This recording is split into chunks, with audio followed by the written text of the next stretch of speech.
Xalqı bəlalardan xilas etmək, dövləti parçalanmaqdan qurtarmaq, ölkəni düşdüyü, düçar olduğu bəlalardan xilas etmək əsl seçilənlərin taleyinə yazılmış bir ali missiyadır. Odur ki, 15 iyun 1993-cü il tarixi də ümummilli lider Heydər Əliyevin taleyinə yazılmış ali missiya kimi tarixə düşmüşdür.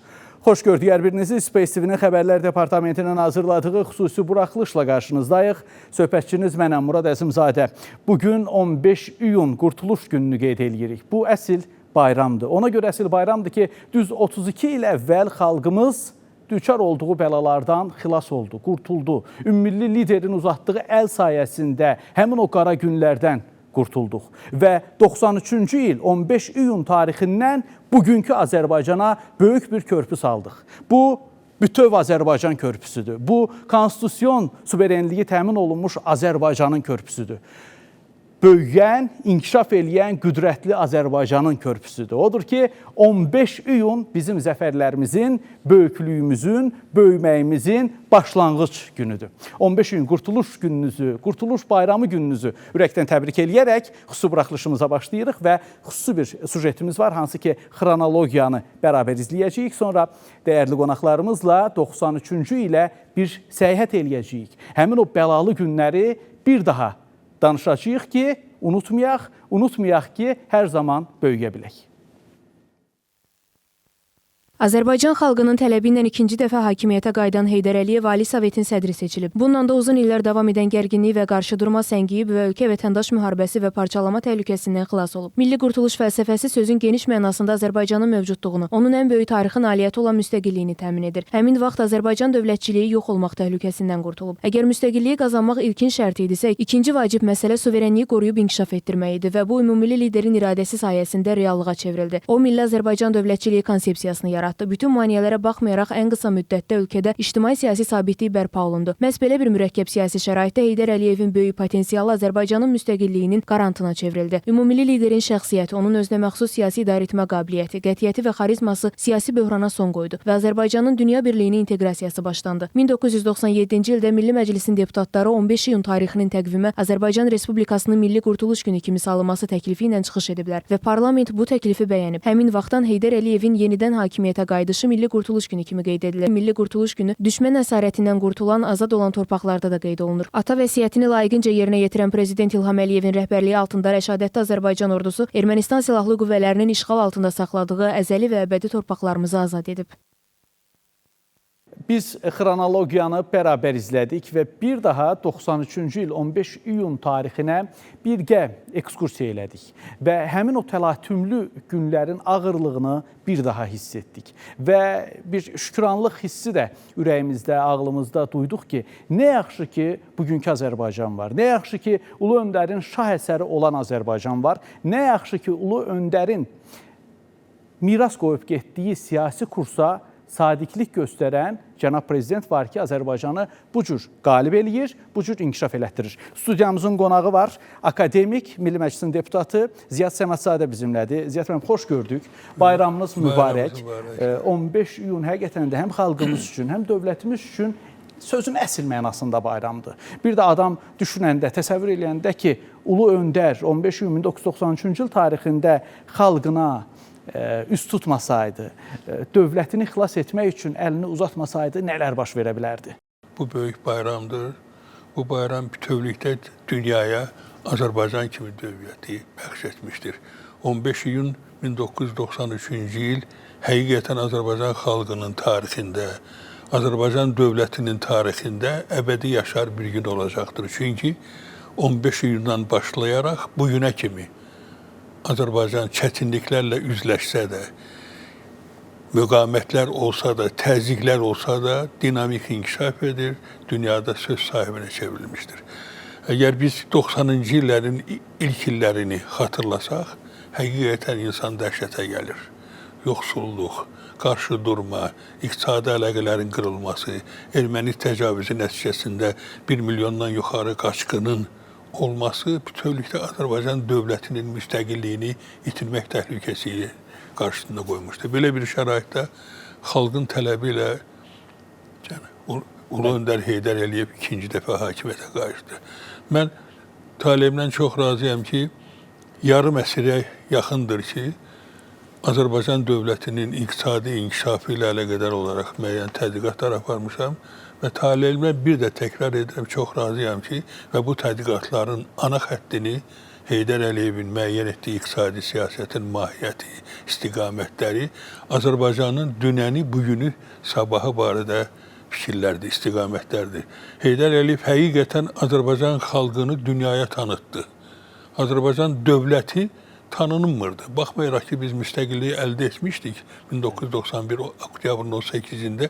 Ancaq o müstəqillik itirilməsi müstəqilliyin itirilməsi təhlükəsi yaranmışdı. Heydər Əliyev ikinci dəfə hakimiyyətə gəlməyəcəkdi. Siz bayaqlar haqlı olaraq dediniz ki, bugünkü Azərbaycan olmayacaqdı. Bugünkü Azərbaycan isə dünyada söz sahibi olan, dünyanı özünün həyata keçirdiyi strateji layihələrlə, həyata keçirdiyi proqramlarla nə deyərlər belə mat qoyan bir ölkədir. Biz artıq qalib ölkəyik. Mən Ulu Öndər Heydər Əliyevin həm müstəqillik ilk illərində, həm sonraki illərdə və bugünkü illərdə baş verən proseslərlə dərindən tanış olmuşam, müəyyən araşdırmalar aparmışam. Siz baxın, görün, 1990-cı ilin əvvəllərində Azərbaycanın iqtisadi inkişafı sürətlə azalırdı. Artım yox idi. MDB məkanında olan respublikalar içərisində ən yüksək azalma Azərbaycanda idi. İqtisadi əlaqələr qırılmışdı. Yoxsulluq səviyyəsi 80% çatmışdı. İşsizlik və s. Minimum əmək haqqının həcmi cəmi $1 dollara bərabər idi. Demək olar ki, bir tərəfdən də erməni işğalı nəticəsində ərazilərimizin dağıdılması, qaçqın məskunlərin məskunlaşması, bütün bunlar həqiqətən ağır bir məsələ idi və dövlətin iqtisadi siyasətinin əsas istiqamətlərini bu sahələr əhatə edirdi. Belə bir şəraitdə Heydər Əliyev, mən deyərdim ki, Azərbaycan tarixi üçün əbədi yaşayan bir məsələni ön plana atdı. Azərbaycanı tanımırdılar, Azərbaycana borc vermək istəmirdilər. Borc verəndə də ağır şərtlərlə borc verirdilər ki, sən həmişə o borcu ödəmək üçün dedikləri xarici ekspertlərin dedikləri şərtlərə razılıq verəsən. Amma Heydər Əliyev neft amilinə üstünlük verdi. Bu neft amilinə üstünlük verməklə xarici investorları Azərbaycana dəvət etdi, Azərbaycanı tanıtdırdı. İnanın mənə, hərdən mən Ulu Öndər Heydər Əliyevin dünyanın aparıcı ölkələrinin başçıları ilə söhbətlərini bir təkrarən oxuyuram. Bir daha əmin olursan ki, bizim dövlətin başçısı, xalqın əbədə yaşar evladı nə qədər titanik bir fəaliyyət göstərib. Amerika Birləşmiş Ştatları, İngiltərə, Almaniya, Fransa, digər ölkələr Azərbaycanla əməkdaşlıq etmək istəyirlər. Amma Azərbaycanın bir manatda, yəni bir qazanc yeri yoxdur. Ölkə iqtisadiyyatı dağılır, ölkə içərisində qarşı durma var. Nə idi bunlar? Bunların belə bizi Azərbaycana marağı, Heydər Əliyev şəxsiyyəti, Heydər Əliyevin inamı. Heydər Əliyevin inamı olmasaydı, bu kontraktlar bağlanılmayacaqdı və bu kontraktların bağlanması ilə Azərbaycan dünyayı yenidən tanıtdı. Mən yenidən tanıtıldı, onu demək istəyirəm ki, Azərbaycan 20-ci əsrin əvvəllərində dünya neftinin 50%-ni verib. Bəli. 1941-45-ci illər 2-ci Dünya müharibəsində Azərbaycan nefti olmasaydı, Bakı nefti olmasaydı, Alman faşizmi üzərində qələbə çalınmazdı. Ancaq bu neft bizim deyildi. Biz onun sahibi deyildik. Formal bizim respublikamızdaydı. O təbii sərvətlər çıxarılıb, xaricə gedirdi, satılırdı. Amma onun satışından əldə edilən gəlirlərdən Azərbaycanın xəbəri yox idi. Amma Heydər Əliyev əsrin müqaviləsini bağlamaqla o təbii sərvətləri xalqın malı kimi elan etdi. Və Heydər Əliyev əsrin kontraktı bağlananda deyir, gün gələcək ki, Azərbaycan dünyaya bir günəş kimi doğacaqdır. Elə də oldu. İnvestorlar gəldi, beynəlxalq əlaqələrimiz genişləndi, Azərbaycanın iqtisadi əlaqələri genişləndi, Azərbaycanı dinamik inkişaf edən bir dövlət kimi tanımağa başladılar. Bütün bunların kökündə Heydər Əliyev siyasəti, Heydər Əliyevin danışıqları, Heydər Əliyevin xalqa bağlılığı və eyni zamanda gələcəyi milli iqtisadiyyatı qurmaq istiqamətində apardığı düşünülmüş iqtisadi siyasət. Bəli, tamamilə doğru vurğuluyursunuz və olduqca ciddi məqamlara toxunursunuz. Eyni zamanda 69-cu ildə, 1969-cu ildə Ulu Öndər ümummilli lider Heydər Əliyevin Sovet hökuməti dönəmində hakimiyyətə gəlməsi onda da ölkəmizin iqtisadi vəziyyəti tənəzzülə uğramışdı. Ölkəni sıfırdan yüksək bir səviyyəyə qaldırdı. Ölkəmiz aqrar sənaye ölkəsi oldu və həmin o Sovet dönəmindəki siyasi, strateji, iqtisadi fəaliyyət əslində elə o da bugünə hesablanmışdı və elə baxmayaraq ki, Sovetlər tərkibində idik, Sovet hökumətinin tabeliyində olan ölkələrdən biri idik, amma istənilən halda öz gücümüz digərlərindən fərqlənirdi. İstər təsərrüfat, aqrar sahə üzrə potensialımız, istər neft sahəsi üzrə potensialımız fərqlənirdi. Amma bu fərqlənmək kifayət eləmirdi. Tamamilə doğru qeyd edirsiniz. Şəxsi nüfuz lazım idi, öndər lazım idi, xalqını və dövlətinin gələcəyini düşünən bir xalq lideri lazım idi. O da ümummilli lider idi. Tamamilə düz deyirsiniz. Çünki 60-cı illərdə Azərbaycan iqtisadiyyatı özünün artım sürətinə görə bütün respublikalardan içərisində Türkmenistanla bir yerdə axırıncı yerləri tuturdu. İstər milli gəlirin artımına görə, istər sənaye məhsulunun artımına görə, istər kənd təsərrüfatı istehsalının artımına görə, istərsə də həyat səviyyəsini xarakterizə edən göstəricilərin artım sürətinə görə Azərbaycan respublikalar içərisində geri qalırdı. 1969-cu ildə Heydər Əliyev respublika rəhbəri seçiləndən sonra avqust ayında keçirilən plenumda tarixi bir çıxış etdi. Bəli. Və bu çıxışın bu məruzəsinin ana xətti ondan ibarətdir ki, Azərbaycan bu geriliyi aradan qaldırılmalıdır. Və bunun üçün də İttifaq hökuməti qarşısında konkret tədbirlər qoydu. Xahiş etdi ki, Azərbaycan iqtisadiyyatını inkişaf etdirmək üçün Azərbaycana bu istiqamətdə kömək olunmalıdır. Siz təsəvvür edin ki, 3-4 ilin ərzində Azərbaycan Respublikasının xalq təsərrüfatının inkişafına dair 4-5 qərarın qəbul edilməsinə nail oldu. Bu tarixi bir şeydir. Yəni, respublikalar haqqında ayrı-ayrı qərarlar qəbul edilmirdi. SSR vahid bir dövlət idi, vahid plan təsdiq olunurdu və bu planlarda, 5 illik planlarda hər bir respublikanın da inkişaf istiqamətləri göstərilirdi. Bütün bunlara baxmayaraq Heydər Əliyev Azərbaycan xalq təsərrüfatının inkişaf etdirilməsi barədə, Azərbaycan kənd təsərrüfatının inkişaf etdirilməsi barədə, Azərbaycanda yeni sənaye sahələrinin yaradılması barədə təkliflərlə çıxış etdi və onların həllinə ittifaq səviyyəsində nail oldu. 75-ci ilin sonunda, 5 illiyin sonunda artıq Azərbaycanın iqtisadi göstəriciləri bir sıra respublikalardan yüksək idi. 80-cı ilin axırında artıq Azərbaycan respublikaları içərisində milli gəlirin artımına görə və digər iqtisadi inkişaf göstəricilərinə görə birinci yerə çıxmışdır. Siz bayaqları çox haqlı bir məsələyə toxundunuz. Heydər Əliyevin 70-ci illərdə də Azərbaycan gördüyü işlər Azərbaycan xalqının tarixində əbədi yaşayacaqdır. Heydər Əliyev İttifaq hökumətinə konkret faktlarla sübut etdi ki, Azərbaycan dotasiyasız yaşayan bir respublikadır. Mən o illəri yaxşı xatırlayaram. Heydər Əliyevin tapşırdıqları ilə həmin hesablamaların aparılmasında iştirak etmişəm və Heydər Əliyev 1980-ci ildə fevralın 2-sində keçirilən plenumda belə bir cümlə işlətdi. Azərbaycanda istehsal olunan milli gəlir, istehlak olunan milli gəlirdən çoxdur. Bu deməkdir ki, mənim respublikam çox istehsal edir, amma az istehlak edir. Səbəb ittifaq sistemində planlaşmada olan nöqsanlardır ki, mənim yaratdığım dəyər digər respublikalara və s. ötürülür. Yəni, siz bayaqları haqlı olaraq dediniz ki, Heydər Əliyev o dövrdə Azərbaycanın müstəqilliyinin iqtisadi əsaslarını yaratdı. Bəli. Azərbaycanın sənayesinin strukturu tamamilə dəyişdi. Yeni zavodlar quruldu. Müasir maşınqayırma zavodları quruldu. Azərbaycan ittifaqda neft maşınqayırma sənayesi üzrə bir sıra məhsullar üzrə 70%-ni verirdi. Azərbaycanda elektrotexnika, elektronika sahələri inkişaf edirdi. Azərbaycanda yüngül və yeyinti sahələri inkişaf edirdi. Yeni müəssisələr yaradılırdı. Demografik inkişaf amili ön plana çəkilmişdi. Heydər Əliyev çıxışların birində deyir ki, Azərbaycan əhalisi digər respublikalara nisbətən sürətlə artır. Azərbaycanda əmək qabiliyyətli əhalinin işlə təmin etmək üçün yeni iş yerləri yaradılmalıdır. Yəni, mən demək istəyirəm ki, Heydər Əliyevin həm Sovet dövründə, gördüyü işler, hem de müstakilliğin ilk illərində gördüyü işler müxtəlif idi. Sovetlər dövründə Cənab Ulu Önder'in sözü var da, deyir ki, 94-cü ildə çıxışları birində deyir, 70-80-cı illərdə Azərbaycan sürətlə inkişaf edibdir. İndi müstəqilliyin ilk illərində axı bu potensialın xeyli hissəsi dağıdıldı. Nəyə görə? Təsadüfi adamlar idarə etməyə, başçılıq etməyə başladılar. Xalq cəbhəsi dövründə Azərbaycan iqtisadiyyatına böyük zərbə vuruldu.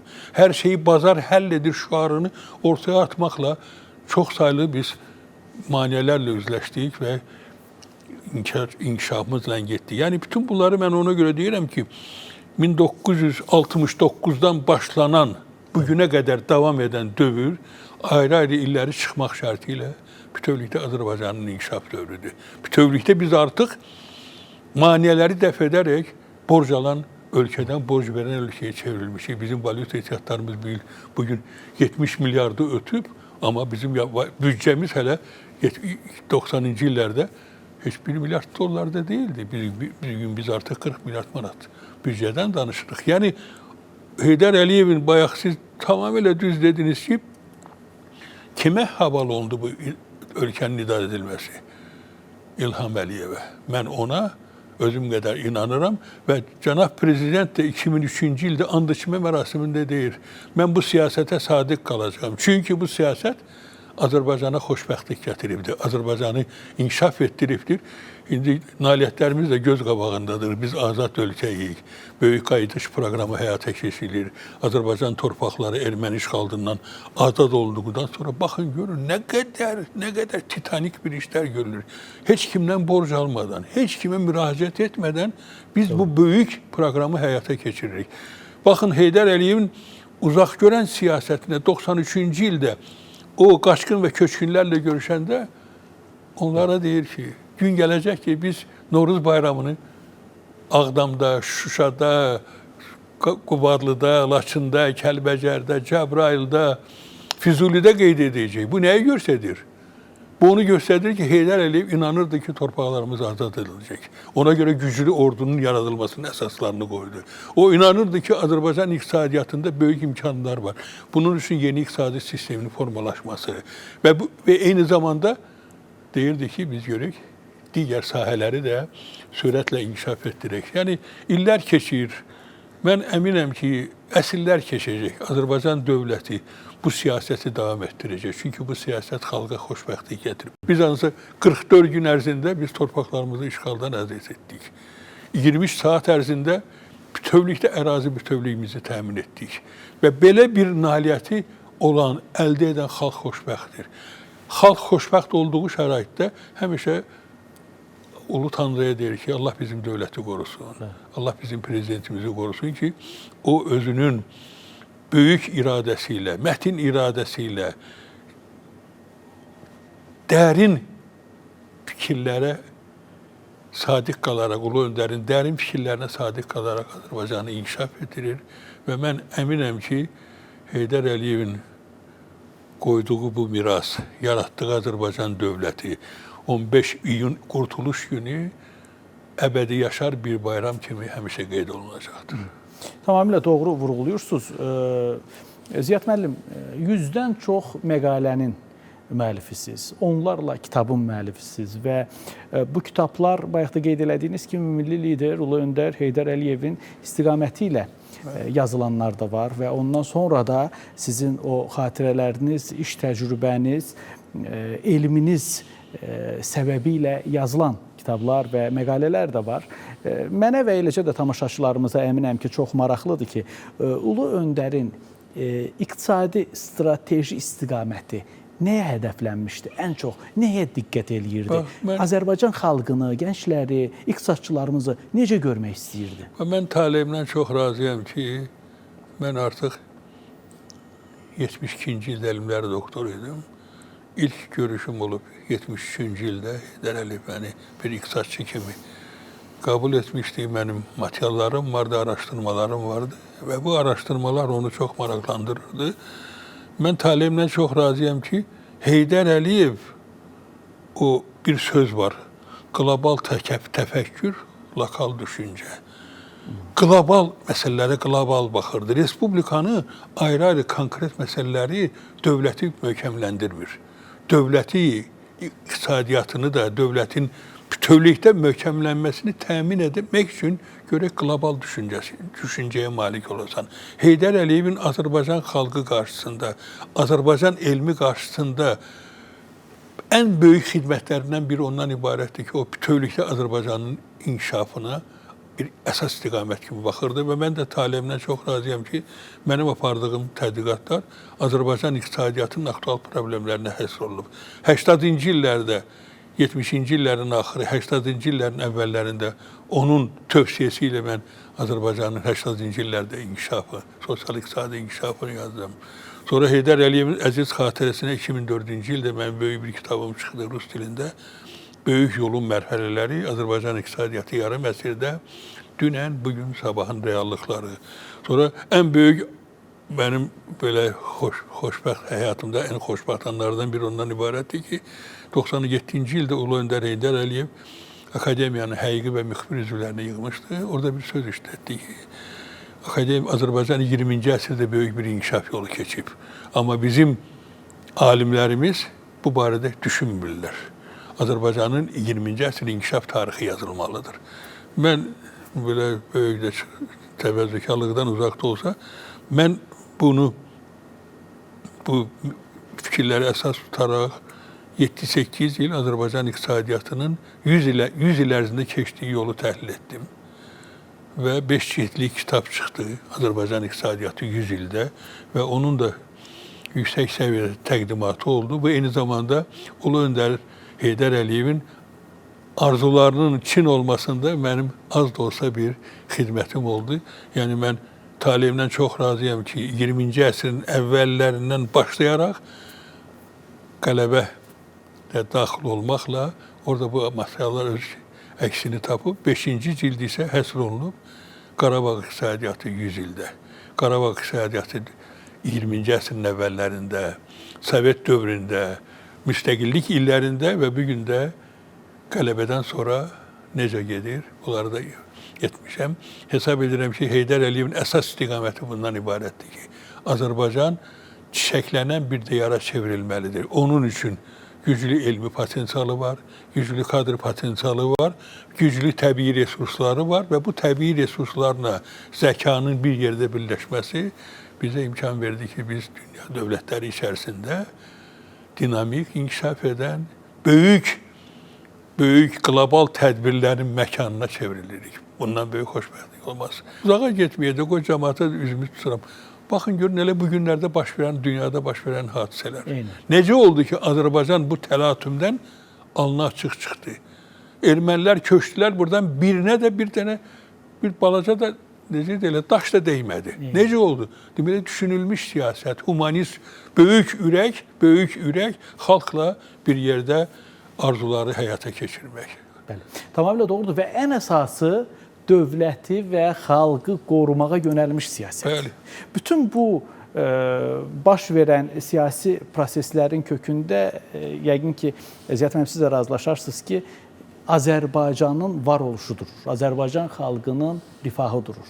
Bunlar düşünülməsəydi, yəqin ki, bu regionda baş verən təlatümlər elə bizi də yaxalayardı. Bəli, nə bilim, hər hansı bir münaqişədə Azərbaycanın adı pis hallanardı və s. və ilaxır. Azərbaycanı düşünüldüyünə görə, ölkənin birinci şəxsi tərəfindən, ölkənin birinci şəxslər tərəfindən, Azərbaycan düşünüldüyünə görə, xalqımız düşünüldüyünə görə, bax, biz bu cür təlatümlərdən, münaqişələrdən, regionda baş verən siyasi proseslərdən alnı açıq, sözü bütöv və düz olaraq çıxırıq. Bax, cənab prezidentin həmişə dediyi bir məsələ var, fikir var. Biz Azərbaycanı kompleks inkişaf etdirməliyik. Bizim milli iqtisadiyyatımız, milli dəyərlərimiz, xalqımızın adət-ənənələri, İslam dünyasının, Türk dünyasının dəyərlərini həmişə qoruyub saxlamalıyıq və bir yerdə inkişaf etdirməliyik. Baxın, görün, Heydər Əliyev o klub sarayda çıxış eləyəndə mən fəxr edirəm ki, mən Azərbaycanlıyam. Bu Azərbaycançılıq ideologiyasını, Azərbaycanın ideologiyasını qeyd etməklə o bütövlükdə dünya Azərbaycanlılarının en sevimli liderine çevrildi. Dünya Azerbaycanlıları bugün Azerbaycan'a özlerinin xilaskar bir yuvası kimi bakırlar. Ona göre Allah bu devletimizi korusun. Allah bizim xalqımızı korusun. Allah bizim həmişə Ulu Öndər Heydər Əliyevin ruhu şaddır. Çünki Azərbaycan böyük inkişaf edir. Onun İlham Əliyev kimi prezidenti var və bütün dünya bugün İlham Əliyevi bir mənalı şəkildə özünün ən layiqli rəhbəri kimi tanır. Tamamilə doğru qeyd edirsiniz. Həqiqətən də qürur duyuruq, fəxr edirik. Ölkəmizin keçdiyi bu inkişaf yolundan fəxr edirik. Mən diqqət çəkmək istəyirəm 1993-cü il 15 iyun tarixindəki o təlatümlü günlərə və həmin o günlərdən körpü atdığımız bütöv Azərbaycana, həmin o təlatümlü günlərdən körpü atdığımız konstitusiyon suverenliyi təmin olunmuş Azərbaycana, qüdrətli Azərbaycana biz böyük bir körpü atmışıq və bu körpü elə belə atılmayıb. Burada əziyyət var, əzm var, siyasi iradə var, güc var, siyasi şəxsi nüfuz var və uzaq görən strateji siyasət var. Və xalqımız qədir bilən xalqdır.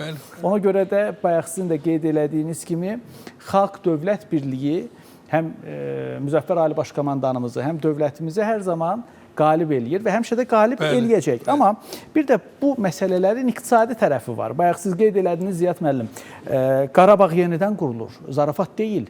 Ölkənin 20% ərazisi yenidən tikilir.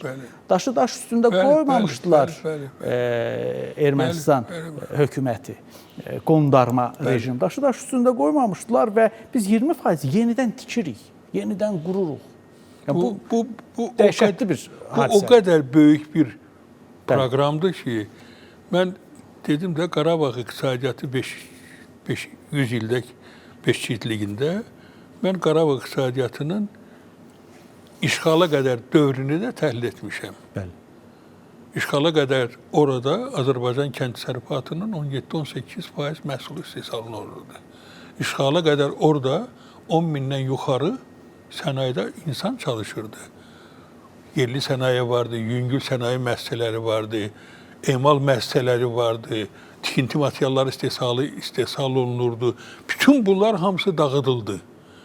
Siz haqlı olaraq dediniz, orada dağıdılan maraqlı məsələ budur ki, orada Dağlıq Qarabağ zonasında, Şərqi Zəngəzurda, Qarabağ iqtisadi rayonunda adam başına düşən mənzil tikintisi Orta Respublika göstəricisi səviyyəsində idi. Yüzlərlə məktəblərimiz vardı, xəstəxanalar vardı, istirahət məkanları vardı. Bunlar hamısı dağıdıldı, siz haqlı dediniz. Vəhşicəsinə bunlar dağıdıldı. Həm minalandı, bunlar üçün görə biz böyük vəsait xərcləyirik. Eyni zamanda binalar dağıldı. Yeni potensialı yaratmaq üçün, baxın görün, nə qədər? 20 milyard manatdan artıq vəsait xərclənib. Qarşıdakı illərdə daha sürətli inkişaf gedəcək. Baxın görün, Ağdamda sənaye məhəllələri yaradır. Laçında, Kəlbəcərdə, bütün şəhərlərdə, Füzulidə. Bu nəyin hesabınadır? Öz gücümüzün hesabınadır. Qarabağda bugün görülən işlər əzəmətinə görə dünyanın çox ölkələrində olmayıb. İkinci Dünya müharibəsi qutarandan sonra Marshall planı meydana çıxdı. Bizə də təklif edirdilər. Amma Marshall planı bizə lazım değildi. Biz o planı özümüzə götürsəydik, biz onların təsiri altında düşəcəkdik. Onlar nə deyəcəkdilərsə biz onları yerinə yetirməliydik. Öz gücümüz hesabına nəyə görə oldu? Neftdən gəlirlərimizdən səmərəli istifadə etdik. Neft fondunu yaratdıq. Heydər Əliyev hələ 99-cu ildə hələ ixrac nefti olmayan bir vaxtda fikirləşir ki, ha vaxtsa neft gəlirləri gələcək, indidən biz neft fondunu yaradaq ki, bizim neftdən gələn gəlirlərimiz səpələnməsin, səmərəli istifadə olunsun. Biz neft fondundan da istifadə etdik. Amma bugün Azərbaycan dövlətinin gücü artıq ona imkan verir ki, biz getdikcə neft fondundan gəlirlər az götürək, gələcək nəsillər üçün qalsın. Yəni, Azərbaycan dövlətinin apardığı siyasət o qədər də böyük olmasına, ölkənin olmasına baxmayaraq, o qədər möhtəşəm, o qədər düşünülmüş istiqamətə gedir ki, bunlar hamısı Ulu Öndər Heydər Əliyevin qoyduğu mirasdır.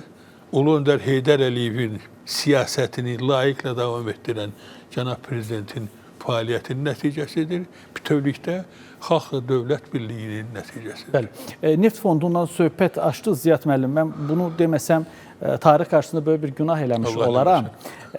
Neft fondu yaradılanda ilk illər oradan gəlir, oraya yığılan gəlir, qaçqınların həyatının rifahına xərclənmişdi. Onların çadırlardan, vaqonlardan Bəli. normal evlərə köçürülməsi, evlərin tikintisinə, onların həyatının rifahına yönəlmişdi. Bax, budur ulu öndərin uzaq görənliyi. Cənab Prezident çıxışların birində deyir ki, biz elə etməliyik ki, bu ildən sonra heç bir qaçqın və köçkün çadır düşərgələrində yaşamasınlar. Hər il müəyyən vəsaitlər yaranırdı, qəsəbələr salındı və s. Bütün bunlar neyin?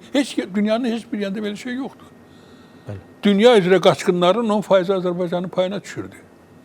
Biz nə qədər onlar üçün şərait yaratdıq.